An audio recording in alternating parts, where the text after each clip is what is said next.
5월달은 이제 의로움에 대한 이야기를 한번 나눠보려고 합니다. 의로움이라는 것도 하나님의 성품, 속성 중에 하나라고 볼 수가 있죠.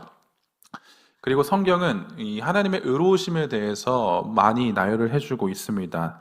하나님의 의로우심은 영원하시다. 하나님은 의로움을 좋아하신다. 그분은 의롭게 행하신다. 그리고 의로 심판하신다 등등 하나님의 의에 대해서 굉장히 많이 언급을 하고 있다는 겁니다. 그래서 시편 145편 말씀에서도 이런 말씀이 있어요. 여호와께서는 그 모든 행위에 의로우시며 그 모든 일에 은혜로우시도다. 여호와께서는 모든 행위에 의로우시대요. 이것이 가능한 이유는 하나님께서 그 자체이시기 때문입니다. 그래서 의로우신 그분은 그 하나님께서 하시는 그 모든 것들은 의롭다라고 우리는 이야기할 수 있다는 거죠. 하나님께서 우리 인간들에게, 이 땅에서 살아가는 인간들에게 보여주시는 그 의라고 하는 것은 세상에서 이야기하는 의로움과는 본질적인 차이가 있습니다.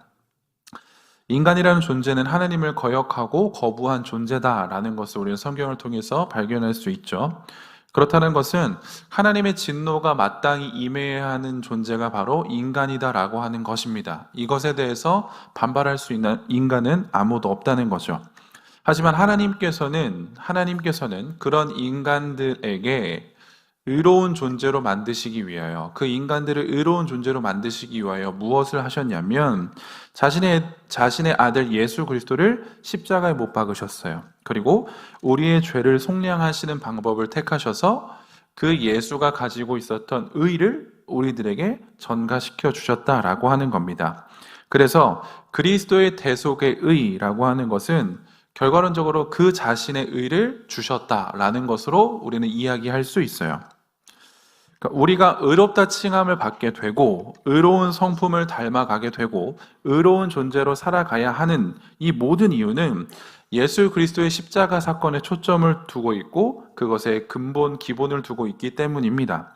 그래서 우리가 오늘 읽은 본문이 아주 이 부분에 대해서 명확하게 이야기를 해주는데, 한번 눈으로 한 번 더 따라와 보세요. 모든 사람이 죄를 범하였음에 하나님의 영광에 이르지 못하더니, 인간이 죄인이라고 하는 것을, 한 사람도 예외 없이 죄인이라고 하는 것을 분명히 이야기하죠. 그리고 그리스도 예수 안에 있는 속량으로 말미암아 하나님의 은혜로 값없이 의롭다 하심을 얻은 자가 되었다라고 바울은 선포하고 있죠. 그리고 이 예수를 하나님이 그의 피로써 믿음으로 말미암는 화목제물로 세우셨다. 그리고 이는 하나님께서 길이 참으시는 중에 전에 지은 죄를 간과하심으로 자기의 의로우심을 나타내려 하심이니, 곧 이때 자기의 의로우심을 나타내사 자기도 의로우시며 또한 예수 믿는 자를 의롭다 하려 하심이라. 결과론적으로 하나님께서 의로운 분이신데 그 의로운 분이 우리 또한 의롭다 하시기 위하여서 그의 아들 예수 그리스도를 십자가에서 피 흘리게 하셨다라는 것을 지금 바울은 이야기를 한다라고 하는 거죠. 우리는 칭의라고 하는 것을 알고 있습니다. 들어는 보았을 거예요. 이 칭의라고 하는 교리가 매우 중요한데, 칭의라는 교리에서 핵심 질문이 이겁니다. 뭐냐면, 과연 우리는 어떻게 의인이 될 수 있는가가 매우 핵심적인 질문이에요. 그러니까 여러분들이 신앙생활을 하시면서 난 의롭게 여겨졌어 라고 하는 이 칭의를 들을 때마다 반드시 머릿속에 떠올려야 하는 질문이 무엇이냐면, 과연 죄인인 내가 어떻게 의인이 되었는가? 아니, 더 명확하게 말하면 어떻게 의인으로 여긴 바 되었는가에 대해서 우리는 생각을 해봐야 된다라고 하는 겁니다. 왜 이 질문이 핵심이냐면 성경은 이야기하고 있어요. 천국은 의인이 들어갈 수 있는 곳이에요. 천국이라는 곳은 의인이 들어갈 수 있는 곳이기 때문에 이 칭의라고 하는 개념이 매우 중요하다는 거죠. 성경은 인간을 죄인으로 언급을 합니다. 그리고 우리는 죄인으로 태어납니다. 때문에 죄인은 천국에 결코 들어갈 수가 없다는 거죠. 죄인인 인간이 의인이 되어서 천국에 갈 수 있는 방법에 대해서 사람들은 생각을 해보기 시작했어요. 지금 내가 죄인인데 그럼 어떻게 우리가 의인이 되는 거지? 그럼 그 방법이 뭐지? 라는 것들을 많이 생각했다는 거죠. 그래서 많은 사람들은 율법이라는 것을 통해서 의인이 될 수 있다라고 생각을 했어요. 그리고 그 율법은 하나님께서 이스라엘 백성들에게 주신 율법, 그리고 파생되어서 유대인들이 만들어냈던 600여 가지의 율법 등을 통해서 나는 의인이 될 수 있어 라고 이야기를 했습니다. 또한 우리가 골로새서를 배우지 않습니까? 금요일 날 영적인 것들을, 신비스러운 것들을 사모하면 내가 의인이 될 수 있어, 그로 인해서 나는 천국에 갈 수 있어 라고 사람들은 생각을 했다는 거죠. 율법을 요약한 것이 십계명이라고 이야기할 수 있습니다. 하나님께서 모세에게 십계명을 주셨죠. 그런데 여기서 여러분들에게 이런 질문을 해보죠. 만약 어떤 사람이 십계명을 100%다 지킬 수 있으면 그는 의인일까요? 대답은 안 해도 고개만 해주세요. 기다, 아니다. 자, 만약에 어떤 사람이 100% 십계명을 지켜요. 그럼 그 사람은 의인일까요? 네. 그 십계명을 100% 지키면 의인입니다. 그런데 100% 지킬 수 있는 사람이 있다 없다? 없어요. 제 1계명 뭐죠? 나 이외에 다른 신을 두지 말라. 이 계명 지킬 수 있는 사람이요? 없습니다. 아무도 없어요.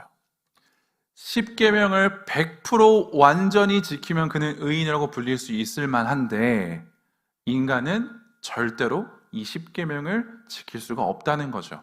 그래서 10계명을 마음의 법이라고도 이야기를 해요. 그만큼 내 마음이 여전히 죄의 흔적이 있기 때문에 이 죄의 흔적을 가진 마음으로서는 절대적으로 그 법을 지킬 수가 없다는 거죠.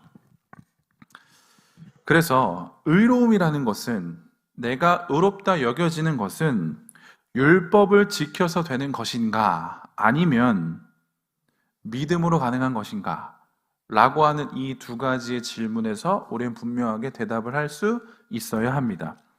칭의론에 대해서 칼빈이라고 하는 신학자는 이렇게 이야기를 해요. 칭의론은 기독교 신앙을 떠받치고 있는 가장 중요한 토대이기 때문에 각별히 주의해서 다룰 것이 요구된다. 왜냐하면 우리가 다른 무엇보다도 하나님 앞에서 우리의 지위와 위치가 무엇이고 하나님이 우리에게 선고한 판결이 무엇인지를 알지 못한다면 우리가 구원을 얻기 위한 토대나 하나님을 향한 경건을 키워가는 데 필요한 토대가 존재할 수 없기 때문이다 라고 이야기를 해요. 칭의라고 하는 것은 예수 그리스도의 의가, 그 예수 그리스도의 의를 기초로 해서 율법의 모든 이 요구가 충족되었다. 그래서 죄인에 대해서 너는 더 이상 죄인이 아니야 라고 선언해 주시는 법적인 용어예요. 다시요. 칭의는 예수 그리스도의 의를 기초로 율법의 모든 요구가 충족되었다고 죄인에 대해 선언하시는 하나님의 법적인 선언이에요.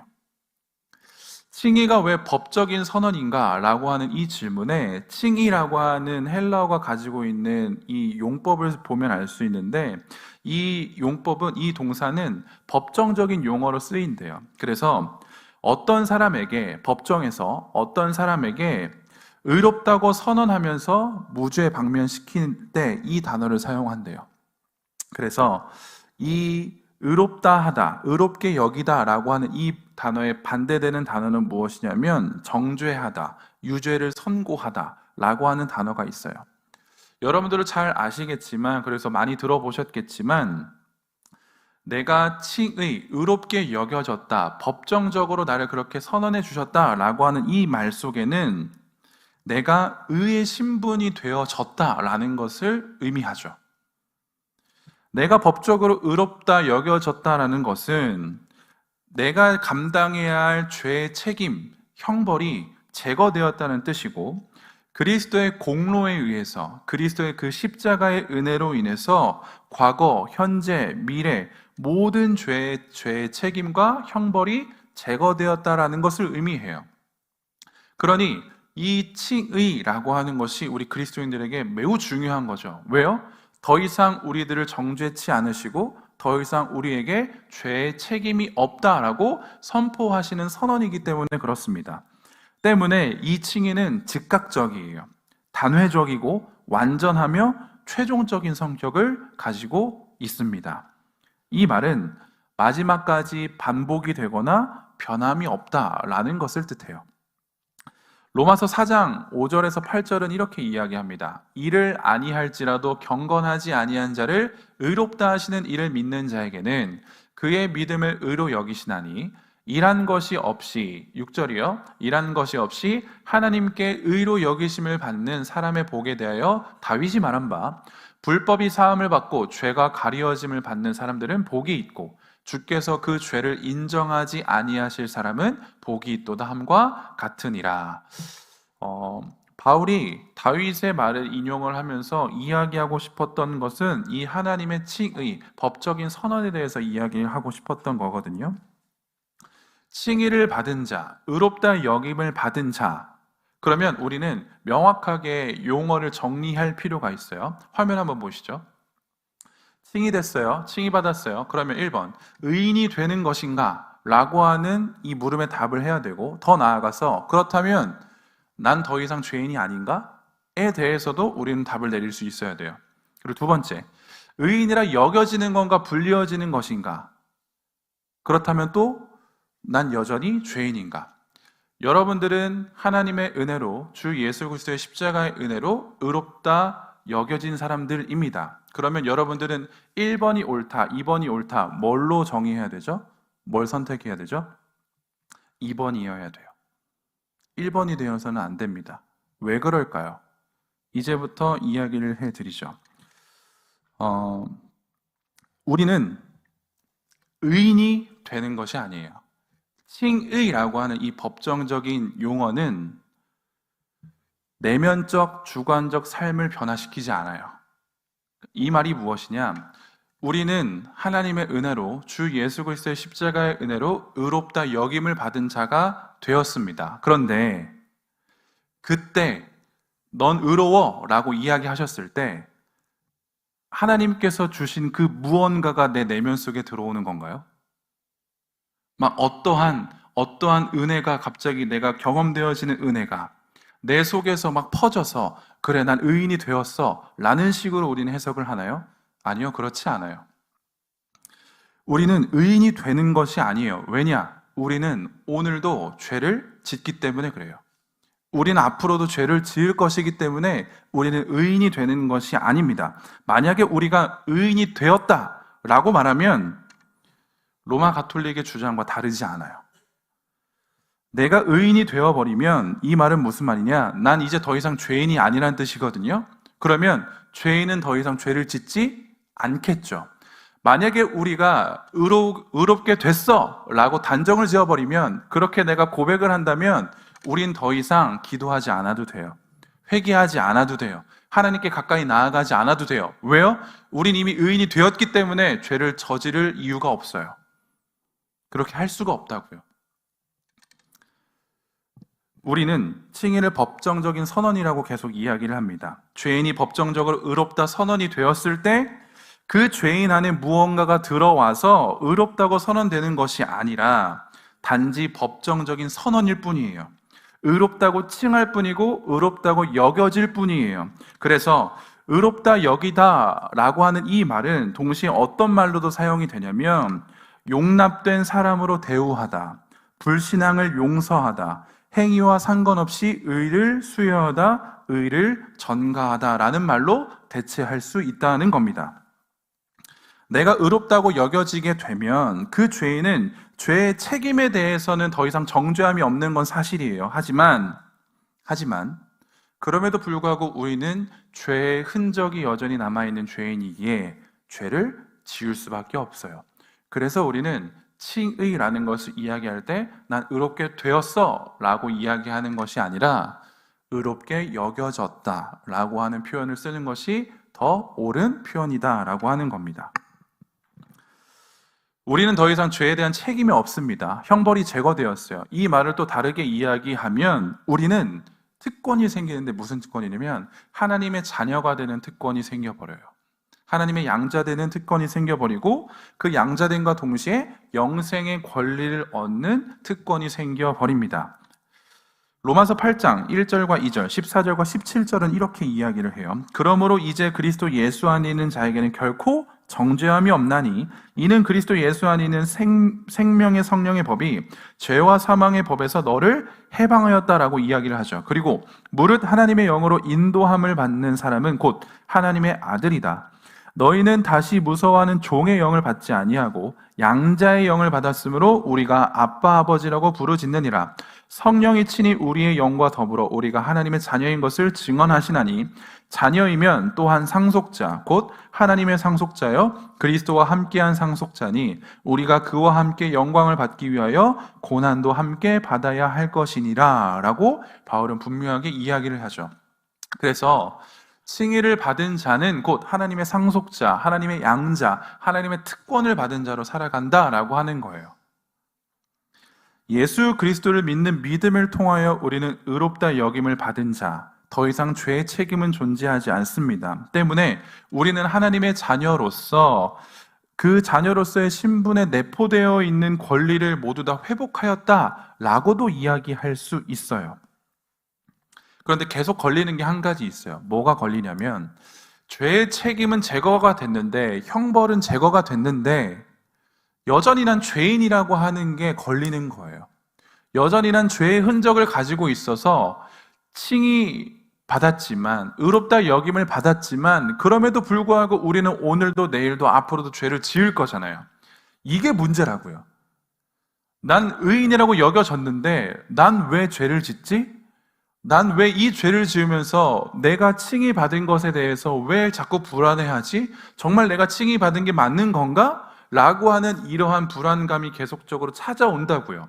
그래서 칭의라는 것을 이야기하면서 동시에 우리는 무엇을 이야기해야 하냐면 성화라는 것을 이야기해야 해요. 칭의 받은 자는 곧 성화의 삶을 살아가게 된다는 거죠.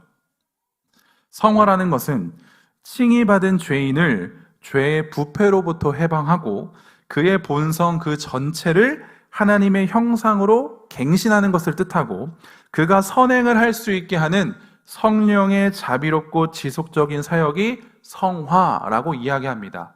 좀 어렵지만 다 제거하고 성화는 무엇이냐? 죄인이 죄의 흔적을 가지고 있는 이 사람이 성령님과 함께함으로 이 죄와 싸우는 것이 성화예요. 그래서 우리는 의롭다 여김을 받았지만 여전히 죄의 흔적을 갖고 있기 때문에 성령님과 함께 날마다 성화의 삶을 살아가면서 죄와 싸워야 되는 것이죠. 그래서 우리는 하나님의 성품을 배우는 거예요. 그래서 우리는 그 하나님의 성품을 닮아가기 위해서 날마다 성령님과 함께 살아가고 있다라고 하는 겁니다. 칭의와 성화는 절대 분리가 될 수 없어요. 분리가 될 수 없어요. 항상 같이 간다는 거죠. 하나님께 의롭다 여김을 받은 자들은 삶의 영역에서, 즉 성화의 삶에서 반드시 열매들이 맺혀야 돼요. 그게 가장 중요한 방점이 될 수 있어야 된다는 거죠. 그리스도인들이 단순히 도덕적으로, 윤리적으로 그냥 의로워지는 것, 아니요, 이것을 훨씬 뛰어넘어야 돼요. 단순하게 세상 쪽에서 도덕적인 의를 그냥 의롭게 사는 것, 정의롭게 사는 것을 뜻하는 것이 아니라 우리가 정말로 하나님의 의, 하나님으로부터 의롭다 여김을 받았다라고 한다면 그에 합당한 삶의 모습이, 그 의를 닮아가는 모습이 반드시 우리들에게 있어야 한다는 거죠. 세상에서 이야기하는 의와 성경에서 이야기하는 의, 뭐가 다를까? 어떻게 사는 것이 다른 삶일까에 대해서 우리는 계속적으로 고민해야 된다는 겁니다. 그래서 베드로전서와 베드로후서는 이렇게 이야기를 해요. 너희가 진리를 순종함으로 너희 영혼을 깨끗하게 하여 거짓이 없이 형제를 사랑하기에 이르렀으니 마음으로 뜨겁게 서로 사랑하라. 여기에서 단서가 있어요. 성화의 삶을 살아가는 사람들에게 주어지는 그 모습은 거짓이 없이 형제를 사랑하는 것, 그리고 마음으로 뜨겁게 서로 사랑하는 것이 바로 의로서 살아가는 자의 모습이다라고 하는 거죠. 그리고 베드로후서요. 이로써 그 보배롭고 지극히 큰 약속을 우리에게 주사 이 약속으로 말미암아 너희가 정욕 때문에 세상에서 썩어질 것을 피하여 신성한 성품에 참여하는 자가 되게 하려 하셨느니라 라고 이야기를 합니다. 하나님의 의를 드러내기 위한 삶을 우리는 살아야 돼요. 그것이 반드시 마땅한 우리들의 모습이다라고 했었을 때, 그럼 우리가 어떻게 살아가는 것이 의로운 자답게 살아가는 것인가? 골로새서 말씀은, 그리고 우리가 금요일 날 지난 시간에 살펴봤던 그 말씀을 통해서 다시 한 번 더 이야기하자면, 의롭다 여김을 받은 자의 삶은 땅에 있는 것을 죽일 수 있어야 돼요. 그리고 위에 있는 것을, 그리스도의 것을 추구할 수 있어야 한다라고 하는 겁니다. 성경 나와 있죠. 그러므로 땅에 있는 지체를 죽이라. 곧 음란과 부정과 사욕과 악한 정욕과 탐심이니, 탐심은 우상 숭배니라 라고 분명히 이야기를 하죠. 이 말을 종합해 보면 나를 위한 삶을 포기하라는 거예요. 내가 기준되어 있는 내 삶을 포기하라는 거예요. 그래서 하나님을 위해 살고 하나님의 영광을 위해서 살라라는 것을 이야기해 주는 겁니다. 그래서 결과론적으로 종합해 보면 하나님으로부터 의롭다 여김을 받은 자의 삶은 나 중심적인 삶이 아니라 하나님 중심적이고 하나님의 영광을 위해서 사는 삶이다라고 이야기할 수 있다는 겁니다. 칭의 받은 자에게는 그 합당한 열매, 그 합당한 삶이 너무 당연한 거예요. 마땅한 거예요. 이건 짐이 아니에요. 너무나도 당연하게 그렇게 살아가는 거예요. 그런데 어찌된 일인지 우리는 그게 꽤나 짐으로 여겨지죠. 의롭게 살아가는 것이 너무 어려워요. 이게 하나님께서 나를 시험하는 것 같고 하나님께서 나에게 너무나도 힘든 짐을 주어주는 것 같이 여겨진다라고 하는 겁니다. 그런데 생각하세요. 이건 당연한 거예요. 그리스도인이 그리스도인답게 사는 거 당연한 거겠죠. 근데 그걸 우리가 거부할 수는 없다는 겁니다. 하나님께서 우리를 의롭다 여겨주실 때 생각해 보세요. 우리 안에 그 의롭다 여기실 이유가 존재할까요? 하나님께서는 김용찬이라고 하는 사람을 보셨을 때, 저 사람에게 의를 줘야지, 저 사람은 그럴만해 라고 생각하셨기 때문에 저에게 의를 주신 걸까요? 의롭다 여겨주신 걸까요? 아니요, 그렇지 않습니다. 우리들에게는 그럴 만한 이유가 없어요. 그럴 만한 이유가 없어요. 그렇기 때문에 이 칭의는 하나님의 놀라우신 은혜이요 선물이라는 겁니다. 하나님은 나를 사랑하시기에, 나를 의롭다 하시기 위해서 무엇을 하신 분이냐면 그리스도를 십자가에서 죽이셨어요. 피를 흘리게 하셨다고요. 이게 칭의의 값이에요. 하나님께서 나를 의롭다 여겨주시기 위하여서 무엇을 하셨다고요? 그의 아들 예수 그리스도를 죽이셨다는 거죠. 만약에 우리가 이 진리를 받아들인다면, 만약에 우리가 이 진리에 대해서 고개를 끄덕이고 아멘 한다라고 한다면 우리는 마땅히 하나님을 위한 삶을 살아갈 수 있어야 한다는 겁니다. 하나님을 위한 삶, 그것이 우리들에게 요구되어지는 거죠. 예수 그리스도를 믿는 자는 하나님의 자녀입니다. 때문에 자녀의 권세를 누리면서 살아가야 되는 것이고 그에 걸맞는, 그에 합당한 모습으로 삶을 살아갈 수 있어야 합니다. 그래서 우리의 인생은 곧 하나님의 영광이 되어야 돼요. 하나님이 기뻐하시는 삶의 모습이 되어야 합니다. 이것이 하나님의 의로우심을 입은 우리들의 모습이라는 겁니다. 사랑하는 청년들이여, 의로운 자로 살아가기를 소원합니다. 하나님의 의가 여러분들에게 덧입혀졌기에, 하나님께서 나를 의롭다 여겨주셨기에 우리는 그렇게 살아가야 해요. 그런데 싸울 거예요. 내 안에 있는 죄의 흔적과 계속적으로 나는 싸울 거예요. 그런데 그때 그 싸움 가운데에서 우리는 반드시 하나님의 능력을 의지할 수 있어야 돼요. 우린 여전히 죄의 본성으로 인하여서, 그 습성으로 인하여서 죄의 것을 찾고자 하거든요. 근데 그걸 끊어내실 수 있어야 돼요. 왜?